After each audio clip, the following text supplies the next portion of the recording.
Thank you for watching this video.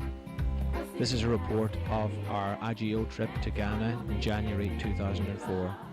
A team of 5 of us left the UK and the United States of America, met up at Schiphol Airport and went over to Kotoko Airport in Accra. We were there for 12 days. Went first of all to a city called Kumasi, where we have been for the last couple of years. It's the second main city in the country of Ghana. We held 3 days of crusade there, then preached around various places, and then came back to Accra. In Accra we preached around some of the churches, various meetings, and also held a second crusade in a little suburb of Accra called Anya. Basically it was quite a built-up area in the middle of market stalls, bus stops, taxi ranks. All we did was set up a stage in the middle of it all, PA system, and preach the gospel. And it was marvellous just to watch people respond to the gospel. Indeed, not only at that time, but many people phoned the next day and tried to find out how they could find the church, how they could find the Lord. And so it was a real blessing to be there in the middle of a group of people who were really hungry for God. Then on the last day, before we came home, we held our 3rd annual banquet. This banquet is sponsored by International Gospel Outreach, held in conjunction with the Parliamentary Christian Fellowship, and God has really blessed and opened up doors over the last few years. We had the Speaker of Parliament there, we had the leaders of both the majority and the minority parties, we had leaders of different departments, a lot of very important people in Ghana, and there's a wonderful opportunity there to share testimony, share song, and I had the opportunity to share the gospel with those people. I spoke on the verse, "Who knows but you've come to the kingdom for such a time as this," and it was a wonderful liberty. And afterwards one of the MPs told us that 3 of them gave their hearts to the Lord that day. So as you watch this video, just lift your voice to the Lord in praise and say thank you. I am so aware that there's a partnership in the gospel.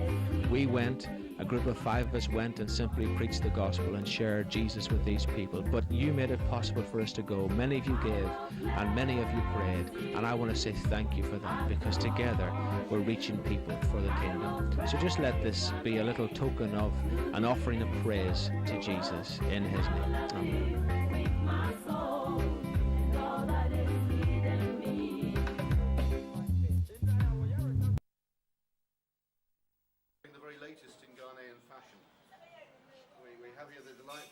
Becky, with a cool little number by a fashion designer from Kumasi. Yes, Amelia. Yeah. Collection, you know.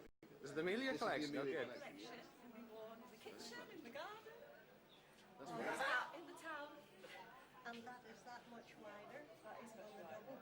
So that's about 5 inches wider than this one. This looks about So the same Doreen, size. what's your excuse for looking like a clown then? Just doing what comes naturally. Oh, good, well done. That's why Kingsley's doing nothing. And why are you wearing that funny outfit coat? This is a good opportunity to say that this I'm morning displaying we American learned outfit. that there had been an attempt to naturalise Kingsley Yeah. many years ago. Is But, that the same as, does that mean domesticate? well, I thought it meant normalise, you see, but it didn't take, did it really? But sorry about this, Kingsley. Normalise, yes. So what day is it, Doreen? What day is it today? I think it's Friday all day. Have you washed I yet? don't mind taking What one. was yes. Becky, what about you? Is that smell gone? Oh, Kingsley, I have got every little powder puff you can imagine, and ointment and This is oil. a dress. So Have you had a shower yet? here's sort of a rub down. Is the best I can do in this place. All right, Cole, what about it? How are you coping so far? Hey, you look a real Nancy boy with that on. This is a dress. Look at it. It's a A little bit. bit big, Just keep your trousers on, please. but no problem. This is cross-dressing Ghana style. Do you like that? Look, I like it. You can cross-dress in Africa and get away with it. can you? Yeah. You're not welcome with me. She made this for me. Very nice. This is my outfit. But I'd like one of the softer things. Very nice. Not much embroidery on it. I'm taking it off now. The afternoons we were invited to the home of the Honourable S.K. Bwafo. He is one of the best friends of the President and is one of the 10 regional MPs.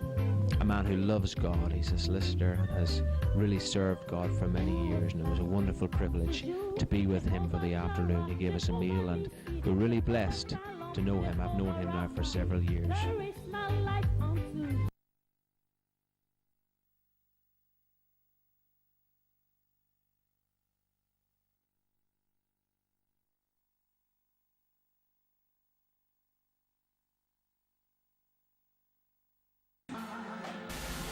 This was one of our evening meetings in Kumasi, and one of the things that has really blessed me over the years is the way that the African people worship. They're just so expressive, and I find that, you know, whatever the music is like, whatever instruments they use, just as soon as they start to worship God, they just throw their hands up in the air and away they go. This was on the third evening of our crusade in Kumasi, and as I said, it was a bit different from what we expected, really.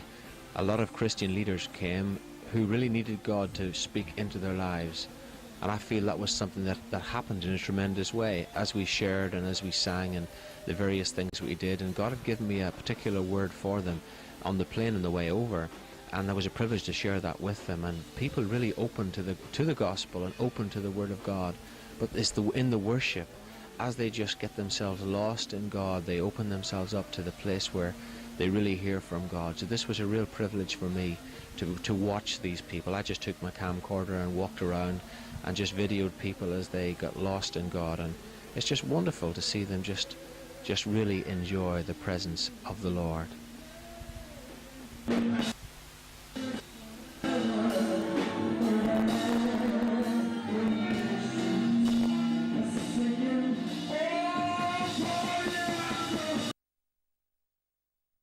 Becky really blessed them with her singing. Some of the songs that she sung, she wrote herself, and the African people, Ghana people, got really excited every time she got up to play her guitar and to sing, and it was a real blessing to them, and so they really appreciated her. They introduced her every time as the international traveling singer. That was wonderful. This was the third night, and Osmond and myself there, dressed as the Terrible Twins. We had a wonderful time sharing the Word of God, and on this particular evening there was a real emphasis on the leadership, on the people who were key leaders in the city of Kumasi. And so one of the things that I felt God was leading me to do was, as well as pray with people or to challenge people to find Christ, was to really challenge the leaders to put their feet down and say, right, this is it. This is the time we need to receive the anointing of God and really take on responsibility for the city. And so as I preached, God really worked on the lives of the leaders, and at the end I invited them forward, and we didn't pray with the needs of the people. What I did was prayed for all the leaders and then released them to go and pray with the people. God changes our lives. At the end of the meeting, I just called the leaders to come forward and then asked them to go and meet the needs of the people. What God said to me last year was to go over and help my brothers possess their land. So it seems a bit ridiculous to go there and to do everything. So we had a wonderful time, really just giving it back to them and saying, okay, Kumasi is your city. We want to pray with you. We want to release you. But ultimately, you are the ones that God has chosen to reach this place. And so the people themselves went and prayed with those who had needs, who were sick, who needed salvation, who needed help in some way. And it was wonderful just to watch them, just share. My Lord, you are excellent. Excellent is thy name. Excellent is thy might. God, you are wonderful. My Lord, you are excellent.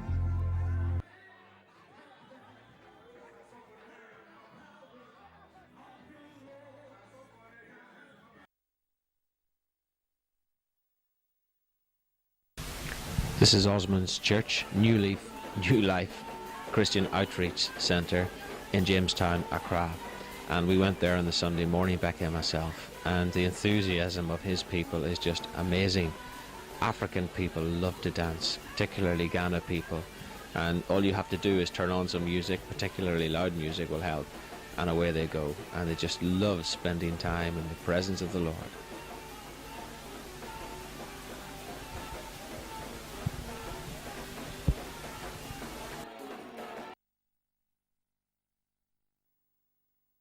Again, Becky sang to the folk in Osmond's Church on the Sunday morning and was a real blessing to them. Just watch them here as they join in with her and Stand By Me. As you stand by me. Oh, whenever I'm in trouble, won't you stand by me? Oh, stand by me. Just as long as you stand by me. Though I walk through the valley of the shadow of death, I will fear no evil at all. For I know you'll be with me, guiding my path, and your rod and your staff, they comfort me. So Lord, my Lord, stand by me. Oh, stand by me. Just as long as you stand by me. Whenever I'm in trouble, won't you stand by me? Oh, stand by me. Just as long as you stand by me. So the Lord, He will stand by me.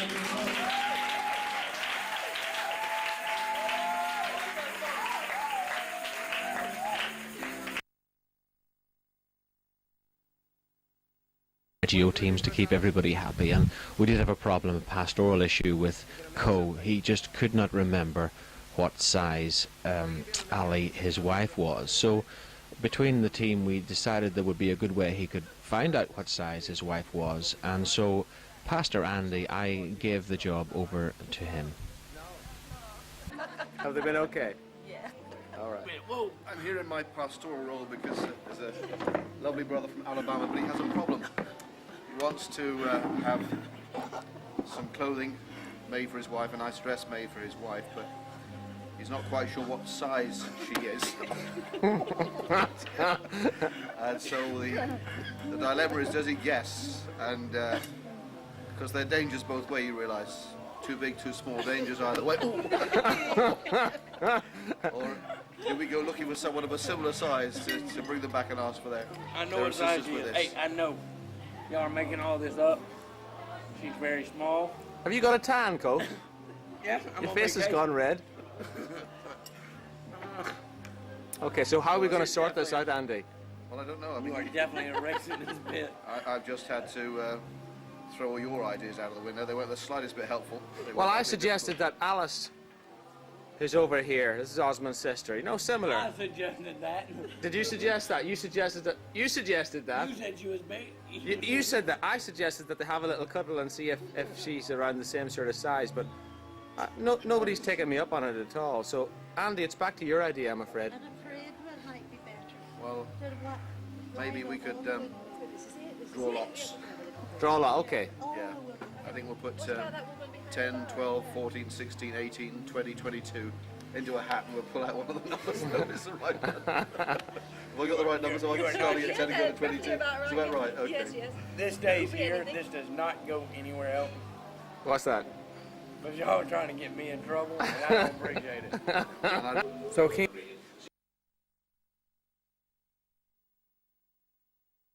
Many of you will remember that Sylvia, last time we were here in November, Sylvia's business was burnt down, and many of you in New Life at Home came together and sent some money out for Sylvia. So I thought it would be nice for her to give you a little greeting. So would you like to say hello to the folk there? Hello.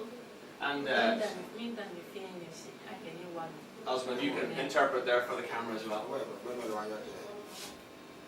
Okay, Sylvia is saying that she gives all of you, she appreciate all that you've done and the support you send over. She received all the support and she's trying to pick the pieces from where everything gone down. Excellent. So what happens now, Sylvia? What are you going to do now? You tell us, and Osmond, all of us, Osmond will interpret anyway.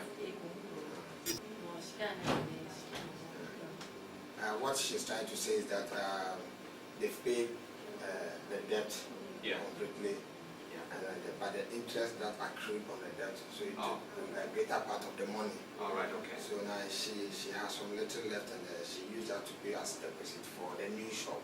for the new shop. So she's waiting until the time they will finish the shops so that she can start something again. All right. Okay. And you have a husband. What's your husband's name? Joseph. Little Richmond. All right. Okay. Well, I know that the folk over at home, Sylvia, will be praying for you. And I know particularly some people have taken you to their heart, so they will be praying for you, that God will bless you. And maybe then next time we'll get some pictures of your new business so we can show it. Okay. All right, thank you. God bless you. God bless.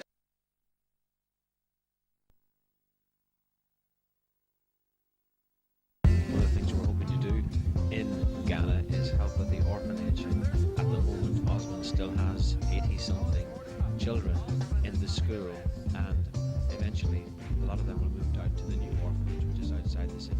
One of the things that was given to me by my friend Richard Lawley and from Thirsk Falcons is their old kits, and so I brought out all these kits to these kids, and the boys and the girls. There were enough kits to tug out both the boys and the girls, and so they really enjoyed this.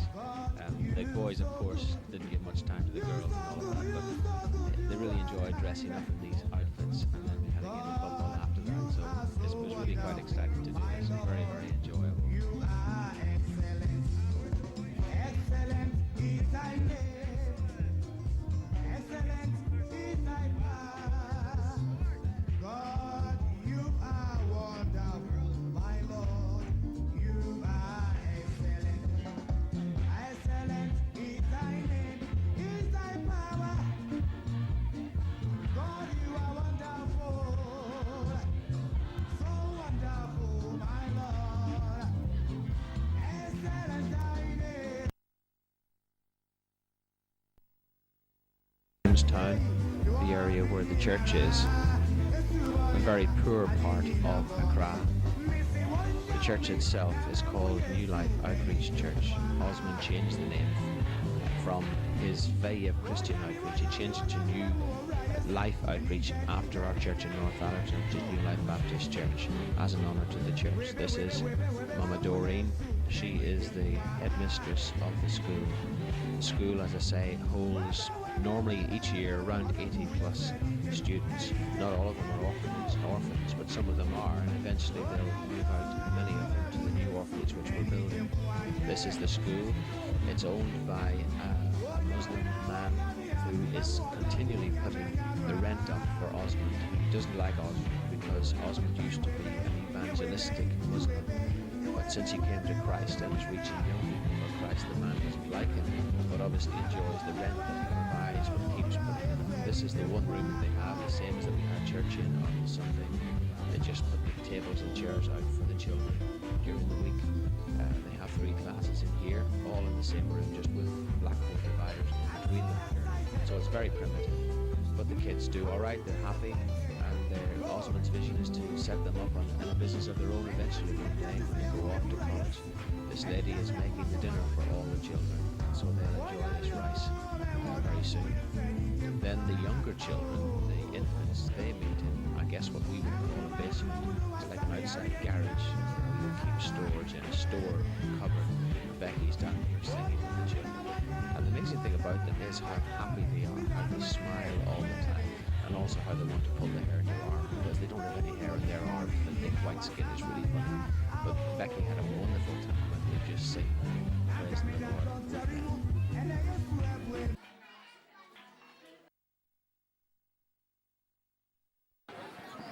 This is where my heart is.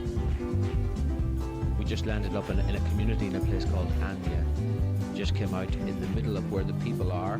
Very little spade work, I guess. There was a congregation that was established here on a Friday night, just started recently, but our aim is to try and reach these people with the gospel. So we just literally set up right in the middle of the community. So this is really, for me, I think, very, very exciting. This little boy is 5 years old. He's an amazing little drummer. He fell at the seat at that stage, but he's an amazing little fella, 5 years old. But this was a wonderful opportunity just to share the gospel with these people.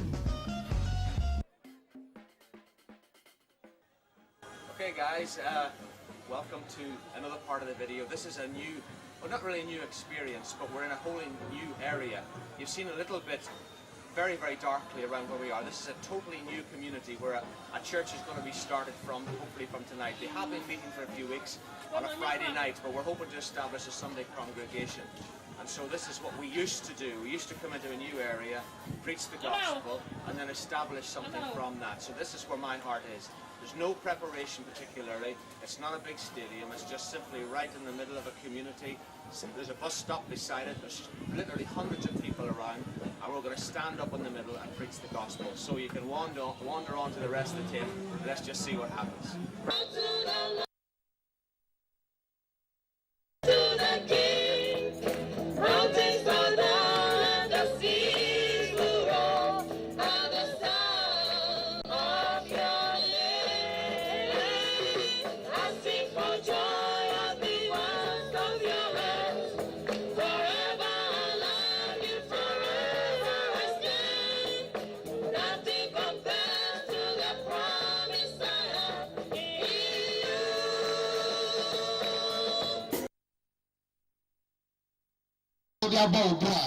Because see, that's what I was doing. I was following my parents' example. Na ɔsi ɔno no ɛba no sɛ ɔyɛ aberanteɛ no ne maame ne papa ware gya ɛba na ne nua panyin sɛ na ɔno mu wi ne nneɛma ne ti no ɔno nso fa to no sɛ ɔno nso bɛyɛ saa.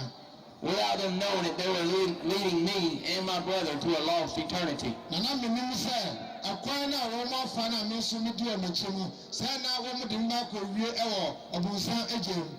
I found Christ at the age of 23. Na ɛmna odi 23 years no ina ɔfa Yesu sɛ ne kra agyenkwa. In an odd service, there was no preaching, it was just praise and worship. Na ɔsi baabi a na ɔkɔ asɔre no na wɔn mu nka nyame asɛm na mu no ɛyɛ ɔsom ɛna ayɛ yi nkwa na wɔn ma. I had friends that had been begging me to come, and this is the only way they could get me to come because there was no preaching. Na ne na fofo obiara. Tell you tonight that though we cannot see God, God can see us. 6.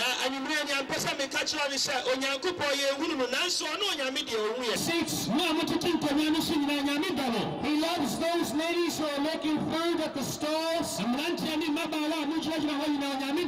loves everybody who's waiting for a bus. He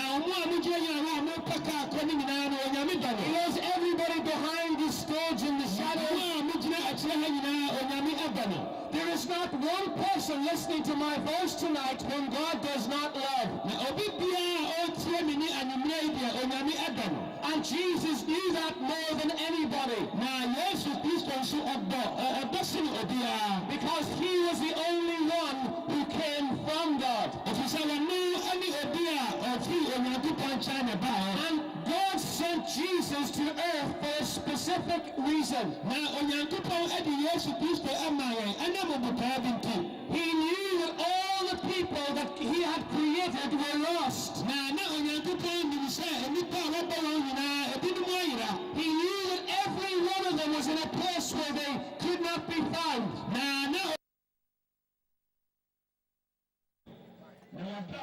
And so they come at the end, and on this particular evening it was all men. As far as I can remember, every single one was either a young boy or an older man, mainly young men. Look at them, they just responded to the gospel. And these are men. How hard it is in Britain to get men to respond, but I don't know why, but it was just men in this place. And it was a wonderful thing to just see them come and to give their hearts to the Lord. It does your heart good, doesn't it, to see such a thing?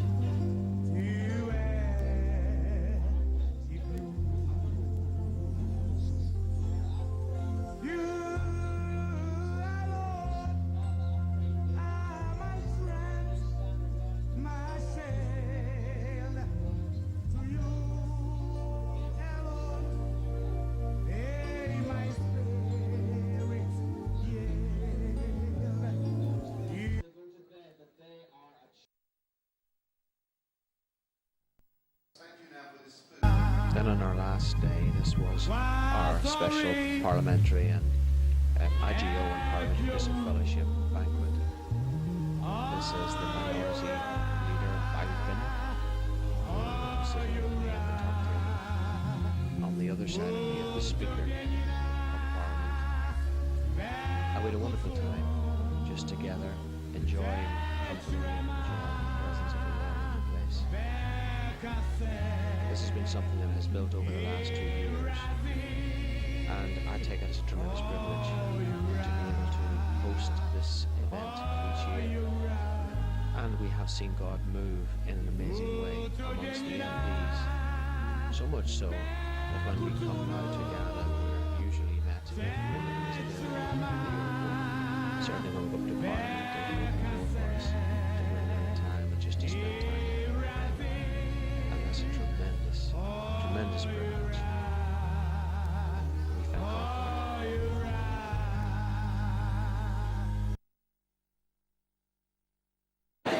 At the age of 18, I began selling drugs, began selling marijuana, and I was an alcoholic. But then, at the age of 23, I had a friend of mine invite me to come to church. I said, I can't go. I don't want to. He said, look, there's no preaching. There's just going to be praise and worship. I just want you to come and hear the music. So I agreed to him. And I was standing there in praise and worship, just watching everybody worship. It was a wonderful day for us. Here's the Speaker of Parliament was addressing everybody after actually I spoke, and then we had the opportunity after that to pray for the nation. Pastor Andy who came with us, he prayed for the country, Osmond and the minister as well, and it was just a wonderful time of lifting the country of Ghana into the presence of God. I'm showing the speaker here and those who prayed first, and I'm going to put my message at the very end. The reason I've done that is that it's 17 minutes long, and I'm including it because I believe it is a keynote message for the nation at this particular time, and I know there are some of you watching this who would like to listen to that, but I put it at the end because if you don't, you can switch the tape off after this one.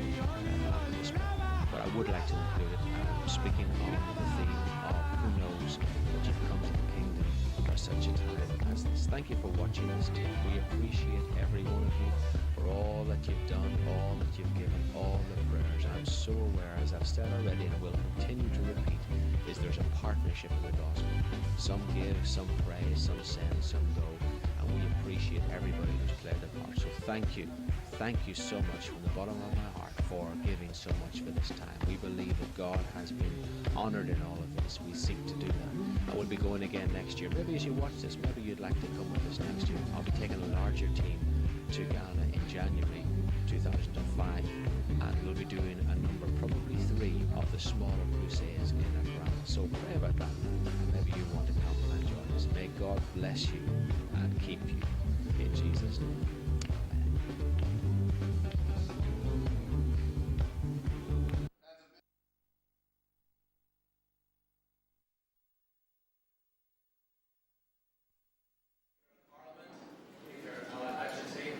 Honourable members of Parliament and honourable fellow ministers of the gospel, ladies and gentlemen, you're very welcome today, and thank you for your kind invitation once again into our country. We really appreciate the Parliamentary Christian Fellowship. We appreciate your right hand of fellowship, and we appreciate just being with you here today. I represent International Gospel Outreach, and our motto is this: recognising the whole church and reaching out to the whole world. And our vision is to bring people together to win men and nations to Jesus Christ. This is my 10th visit to Ghana, so I feel I am part Ghanaian now. I'm the only Ghanaian with white skin. But if I keep visiting as often as I do, that might change as well. I want to share with you today what I believe is God's Word just this afternoon. I really appreciate the fact that so many of you who are members of Parliament have taken time from a busy schedule today. We were watching many of you this morning, and you look good on television. So we watched a little bit of it this morning, and I know that it's a very busy day for you. But I want to share this word with you particularly because you are the influencers. You are the ones who are the decision makers in this great nation. Perhaps you're here as an MP, or perhaps you're part of the support network that ensures good governance in this great land. And especially this year, as it is an election year, and I know that will mean different things to different people, I know the Parliamentary Christian Fellowship spans both government and opposition, and this is not a party political speech this afternoon. We'll be glad to hear. But it's an election year, an important year. The word I want to share with you comes from the Bible. It's in the book of Esther. It's chapter 4 and verse 14.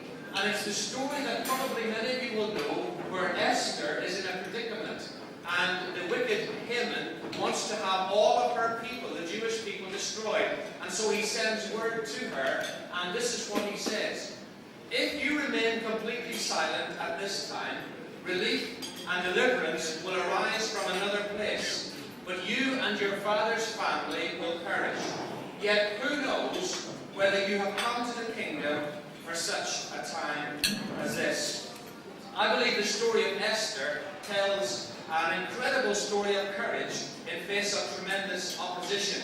And there are three things I want to share with you very quickly this afternoon. I will not speak for long, and if I hear a glass tinkle behind me, then I shall finish very quickly. Okay, Mr. Chairman. The first thing is this. Esther had to act decisively and stand aside and see God use somebody else. She was aware that her position and elevation did not come because of her ability or her work or her good fortune. Rather, her position came because of the hand of God on her life. You are an MP today, or someone who has a position of authority, not just because of your hard work, though I'm sure you have worked hard, and I know how hard you MPs work, both in Parliament and in your constituency. It's not just your love of people that has put you where you are today, but I believe you are in the position you are in today because the good hand of the Lord has been on your life. In fact, the scriptures say in Romans chapter 13 that all authorities have been appointed by God. And I believe today it behoves us as people to recognize that the Lord, your God, can give and the Lord can take away. Blessed be the name of the Lord. So just in case you think your position as an MP is secure, be careful. Paul says, lest you fall. God will have his way and will move people as necessary to see his will fulfilled. But I believe that relates to you as a people of Ghana at a national level as well. I believe that Ghana is a light to the nations. I don't know if you believe that this afternoon, but I certainly believe that. I believe that Ghana has got a special place in the heart of God. Amen. And I'm not talking about particularly or exclusively in Africa. I know that your president has been a statesman that has been greatly used in particularly the west of Africa, through Côte d'Ivoire, Liberia, and other countries that have been having difficult times, but I'm talking about further afield. Sometimes people in Africa have viewed themselves as the poor relation of those in the West, but I believe it is time for that to change. And I believe that Ghana is a light to the nations today. And that is not a remark of patronizing, but that is a mark, I believe, of truth and a remark given by faith. The second thing about Esther is that she had to trust her friends to pray and do their part. We must never overestimate the role that prayer has played in all of this, and especially in your nation over recent years. I got hold of your president's biography this week, and reading through it, it is obvious that in the nation of Ghana, prayer has played an important role. Ordinary and extraordinary Ghanaians have been seeking God for many years for this nation, and I'm sure this afternoon you are very well aware of that. I thank God for the peace that has come to your land after years of bloodshed. Samuel Chadwick said this: the one concern of the devil is to keep Christians from praying. He fears nothing from prayerless studies, prayerless work, prayerless religion. He laughs at our toil, mocks at our wisdom, but trembles when we pray. Psalm 33 verse 12 says, blessed is the nation whose God is the Lord. A very famous Christian called E.M. Bounds said this: God shapes the world by prayer. The more praying there is in the world, the better the world will be. The mightier the forces against evil. The prayers of God's saints are the capital stock of heaven, by which God carries on his great work upon earth. God conditions the very life and prosperity of his cause on prayer. Esther Esther was not in this alone. She was part of a team, and as an MP today, you are part of a good team. You might be on government or you may be in opposition, but you are part of a team. And I read a story just yesterday about an Olympic Games that happened quite a long time ago. At the start of the race, there were 9 runners standing at the beginning of the 400 metres. This was a race, the final.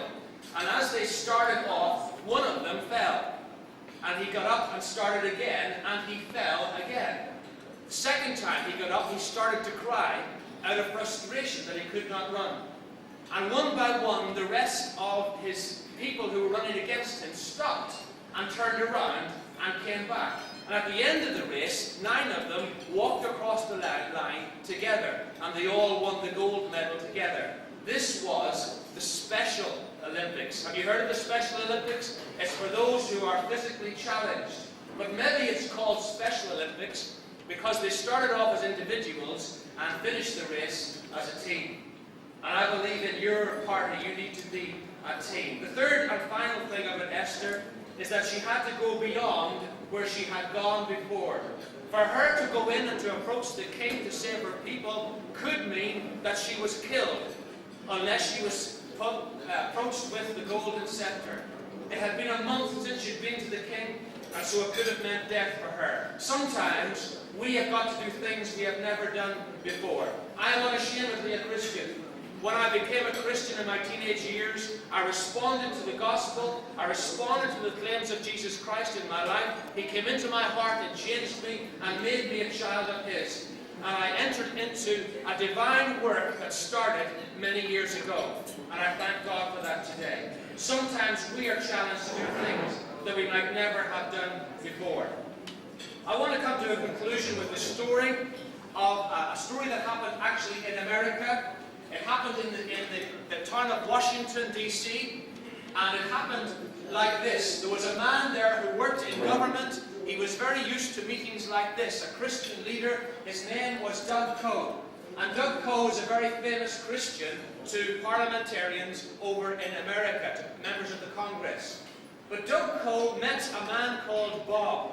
Bob was an insurance salesman. He was not well known, he was not famous, he did not have a position of authority. But he found Jesus Christ. And so he met up with this man, Doug Coe. They had breakfast together, and he started to ask him some questions about being a disciple. And the first thing he asked him was this. He said, I have read in my Bible that it says, all things are possible to him who believes, and if I ask anything by prayer, it will happen. And he asked his friend Doug, is that true? And Doug said, well, yes, it's true with certain qualifications. You're not to just go out and live your own life. You have to serve God. But yes, it's a true statement. And so he said, okay, I'm going to try it. He says, I'm going to pray for Africa. So Doug stopped him and said, well, perhaps that's a bit too adventurous. Can you be a little bit more specific? So he looked on his map and he said, I'm going to pray for Uganda. And so Doug said to him, okay, here's your challenge. You pray for Uganda every day for 6 months. And here's what Doug said, which is very unusual. He said, if God doesn't answer your prayer, I'll give you $500. But if God does answer your prayer, you give me $500. Very unusual statement of faith, I have to say. But he did pray for Uganda every day. And after about 3 weeks, he was invited to a meeting such as this. Sitting on his table was a lady from Uganda. And as she spoke, they shared around the table what jobs they did, and she spoke about working in an orphanage in Uganda. And his ears pricked up, and after the meal he went to her and said, tell me about Uganda, tell me about the orphanage, tell me what you do. And she said, well, it's very obvious you've been to Uganda. He said, no, I've never been to Uganda. So he said, why are you so interested? And he said, well, somebody's made me a bet that if I pray for it, I'll get $500. But he said, I've been praying for your country. So she said, will you come and visit Uganda? He said, yes, I will. He went and visited her orphanage, and he was appalled at the poverty in the orphanage. It was supposed to be the greatest medical center in Uganda, and he was appalled. He came back to America. He wrote to every pharmaceutical company he could think of. He said, you must give your excess drugs and chemical, all the pharmaceutical things to this orphanage in Uganda. And it happened that over $1 million of drugs were sent to this orphanage. The lady phoned him up and said, Bob, thank you very much for what you've done. Please come over to Uganda. We're having a party to say thanks. So he flew to Uganda, and at this party, the president was there. The president offered to drive him around the capital of Uganda, so he went with him. They passed a prison. And in the prison, there was a group of political prisoners. He asked the president about these prisoners. He said, well, they're there for political reasons. Bob said to him, you should let them go. Don't keep them in prison. He came back to America. Another few weeks later, the US State Department phoned him up and said, some very severe-sounding man said, is that Bob? He said, yes. Bob, have you been to Africa recently? Yes. Have you been to Uganda? Yes. Did you visit a prison? Yes. What did you say? Well, I said they should let those political prisoners go. And the man said that they'd been trying for the last number of years to try and get those political prisoners released. But just recently, they decided to release them because of a man called Bob. So Bob came back home again. It's amazing. This is a true story. Bob got another phone call from the president's department in Uganda. The president was forming a new cabinet, and he asked Bob to fly from America to spend the weekend with him so he could pray through so that the man would choose the right people. This was Bob, who went beyond where he was before. Let me encourage you folk this afternoon. I believe this is an amazing year for Ghana. I believe Ghana is one of the most amazing countries in the world. It's certainly my favourite place to travel to, because I find you people are very warm, very welcoming, and there's a tremendous love of God in this place. But I believe that this afternoon it would be wonderful if your faith would arise a bit higher and you would see Ghana as a light to the nations. That you would have the faith to believe that God would elevate you and elevate your people and elevate your nation beyond where they have been at this time. Because who knows, but you've come as a nation to the kingdom for such a time as this. As I close, let me share with you the way I pray for Ghana. Can I do that? Mr. Chairman, is that okay? Here's the way I pray for Ghana, not every day, but regularly, as I pray for other people. Here's the way I pray. It's a statement of faith. This is what I say. Ghana is blessed. Ghana's families are blessed. Ghana has total victory over the enemy and is a blessing wherever she goes. Ghana's homes are blessed. Ghana's churches are blessed. Ghana's finances are blessed. Ghana's health is blessed. Ghana's at the top, not the bottom. Ghana's the head, not the tail. Yes. Ghana's name is engraved on the palms of God's hands. And Ghana is kept by the power of God. Today, Ghana will walk as a child of the King and will bring glory to God's name.